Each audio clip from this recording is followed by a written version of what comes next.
बिस्मिल्लाहिर्रहमानिर्रहीम। अस्सलामु अलैकुम वरहमतुल्लाहि वबरकात। हम अपने प्यारे बच्चों को बताते हैं कि माह मुबारक रमज़ान की कितनी अहमियत है और बिलखसूस हमारे उलमा ने इरशाद फरमाया है कि माह मुबारक रमज़ान का चाँद ज़रूर देखने की कोशिश की जाए। तो प्यारे बच्चों, इंशाअल्लाह ताला आज हम मिलकर माह मुबारक रमज़ान का चाँद आसमां पर तलाश करेंगे, ठीक है, इंशाअल्लाह ताला। और याद रहे कि जब माह मुबारक रमज़ान का चांद आसमां पर नजर आएगा तो हमने हाथों को बुलंद करके सबसे पहले अपने ईमान की सलामती की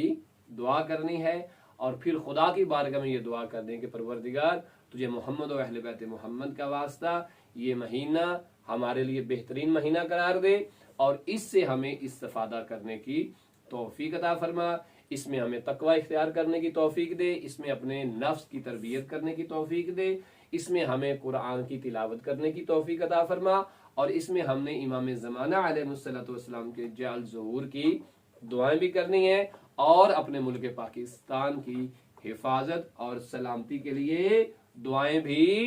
मांगनी है और इसके साथ साथ अपने मरहुमीन के लिए भी दुआएं मांगनी है और अपने वालिदैन के लिए भी दुआएं मांगनी है और ढेरों सारी दुआएं पूरी कायनात के मोमिन मोमिनात मुस्लिमीन मुसलमात के लिए भी